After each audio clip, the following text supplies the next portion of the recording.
Jadi itu fakta, ya. Itu saya ucapin terima kasih, saya bersedia kritik dan yang mengkritiknya saya undang. Dan yang mengkritiknya saya bantu juga untuk kontrakan. Gitu ya. Enggak kan saya nggak bantu, enggak. Gitu. Ya, yang bantunya bukan saya. Yang bantunya dari Bank Jabar Peduli, saya hanya memfasilitasi saja. Ya kan? Dari mana Bank Jabar Peduli ini? Dari CSR. Ya kan? CSR-nya sekarang nampak buat masyarakat. Saya sampaikan seperti ini. Saya juga sudah bicara dengan Menteri Perumahan Pemukiman. Saya cerita orang yang rumahnya di bantaran sungai harus dicariin solusi rumah. Saya tuh berpikirnya panjang. Itu ya. Ya kan? Karena kenapa saya harus melakukan ini loh? Nanti kalau saya nggak melakukan ini banjir parah lagi, gubernur lagi yang disalahin. Sekarang kan sudah agak lumayan lah, agak lumayan kan? Dan nurun, walaupun masih buang sampah ke sungai. Saya lebih seneng orang yang kayak siapa tuh, Pak Ustadz yang pakai peci tinggi itu beresin sampah. Jadi Mbak siapa namanya? Mbak Aura itu bisa menjadi pelopor lingkungan.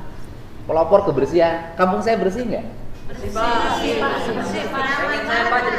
Ya, kan? Jadi saya bukan hanya sekedar nyuruh orang lain, ngasih contoh. Di kampungnya bersih, tertata. Gitu ya. Hari Sabtu begini, hanya olahraga, hanya ke sawah, saya nggak kayak orang. Main yang mahal-mahal enggak, piknik ke luar negeri enggak. Saya ditawarin ke luar negeri minggu depan, nolak. Saya pengen tetap ngurus masyarakat saja. Itu karena hidup saya susah. Karena hidup saya susah tadinya saya ingin menyelesaikan problem orang-orang yang susah. Gitu ya. Kan? Gitu ya Mbak. Wah, ya ngomongkan BJB-nya, monggo.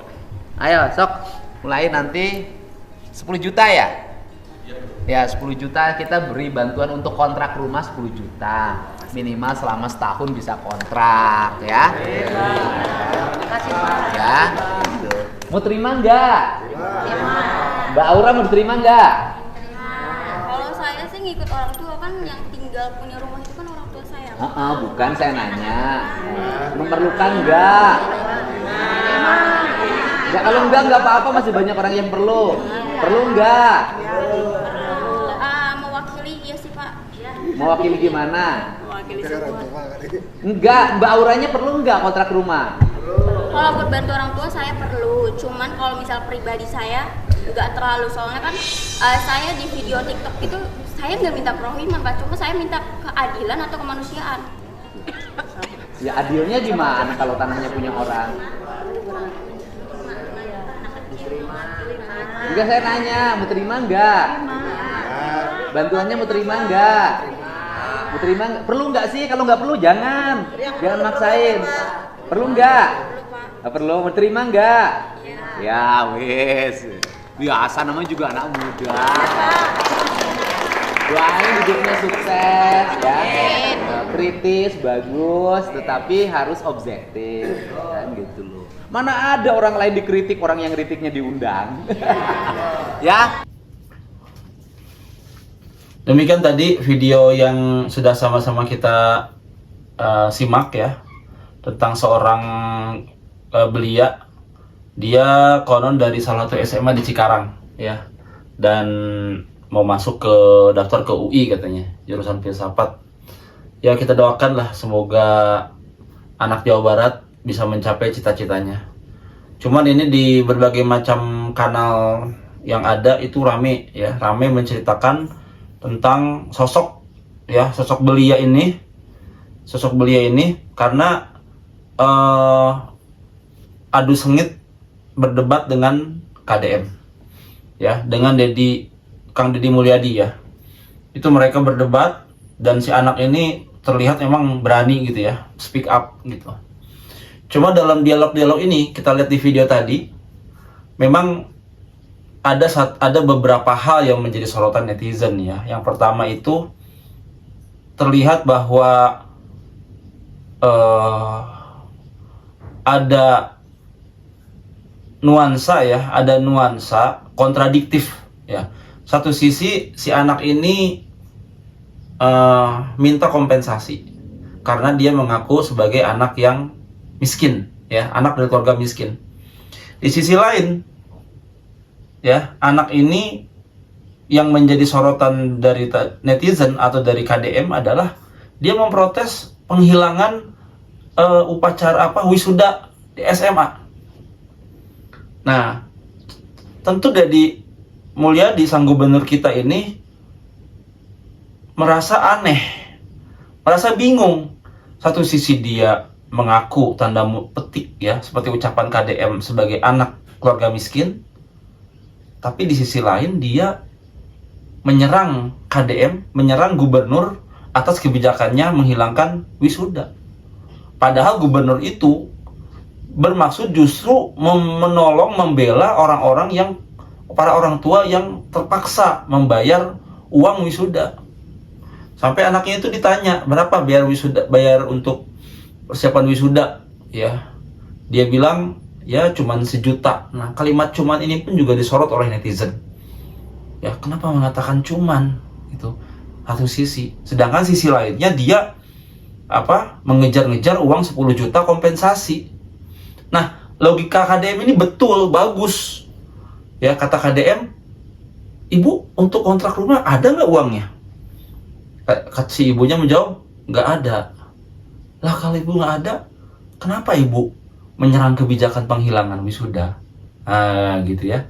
Jadi memang ada satu mentalitas di kalangan masyarakat Jawa Barat khususnya, dan umumnya di banyak tempat, ya, tidak bisa membedakan antara skala prioritas, ya. Pada skala prioritas dia itu kebutuhan adalah kebutuhan primer, sandang, pangan, papan, ya. Sandang, ya, pakaian, pangan, makanan, papan, rumah. Sedangkan wisuda itu apa? Apa sandang? Bukan. Pangan? Bukan. Papan? Bukan. Dia kebutuhan tersier. Nah, yang tidak dimengerti oleh KDM sehingga dia bilang ini adalah kesalahan logika berpikir, kesalahan dari mentalitas, ya. Kenapa dia menyerang KDM di publik untuk sesuatu kebutuhan tersier, padahal kebutuhan, ya, primer keluarga dia aja belum terpenuhi. Banyak orang, anak-anak yang tidak setuju dengan kebijakan KDM, banyak masalah wisuda, tapi mereka nggak ada yang berani untuk secara terbuka menyerang gubernur kita. Nah, tapi KDM ini luar biasa. Dia undang orang yang menyerang dia, diajak dialog, walaupun agak sedikit, ya, nyebelin gitu ya, kelihatannya gitu ya, banyak netizen yang mengatakan demikian. Tapi KDM tetap sabar, karena dia memposisikan diri sebagai ayah, sebagai orang tua, ya. Jadi orang tua itu kalau ada anaknya yang keras kepala, ya, dia fungsi orang tua itu adalah mendidik. Jadi KDM tuh nggak sampai ngancem gitu. Ini gimana sih kamu, udah uang kontrakan nggak akan saya kasih, gitu. Nggak ada. KDM tuh hatinya tuh lapang, gitu ya. Dia berhadapan dengan anak itu, dia tidak, ya, mentang-mentang punya kuasa, dia tunjukkan kekuasaan dia. Ada KDM mengancam, tapi sifatnya sebenarnya sebagai sebuah bentuk ajakan untuk sadar diri, ya, bukan mengancam itu, ya. Seperti KDM mengatakan, ya udah ibu nggak usah dapat bantuan, ya, gitu aja ya. Nah, itu KDM nggak serius, hanya KDM memberikan sebuah shock terapi, ya. Nah, ini disinilah letak keunggulan dari gubernur kita. Dia ingin tidak hanya memperbaiki kota, menata kota, tidak hanya ingin memperbaiki sungai, tidak hanya ingin memperbaiki jalan, tidak hanya ingin memperbaiki hutan, tapi yang lebih penting dia ingin memperbaiki mentalitas dari warga dan rakyat Jawa Barat. Nah, itu yang kita lihat, fungsi yang selama ini kurang dijalankan oleh gubernur-gubernur yang lainnya. Nah, kini dengan gerakan membangun mentalitas rakyat Jawa Barat ini, akhirnya nanti akan banyak menyadarkan para orang tua tentang pentingnya membangun masa depan. Ya, karena masa depan itu bagi seorang kaya harus dipertahankan, bagi seorang miskin harus diperjuangkan. Bagaimana cara memperjuangkannya?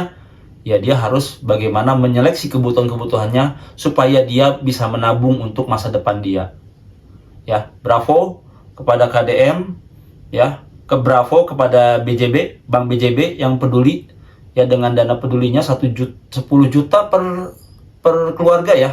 Ada 31 keluarga yang terkena korban gusuran ya. Ini hanya membantu saja karena dana kemanusiaan. Bravo kepada BJB ya. Semoga kolaborasi antara Pemprov dengan berbagai macam perusahaan-perusahaan baik BUMD maupun perusahaan umum ini semakin membangkitkan kesadaran ya di Jawa Barat agar silih asah, silih asuh, asih, silih asuh ya. Itu malam ini kita soroti ya. Terima kasih. Assalamualaikum warahmatullahi wabarakatuh.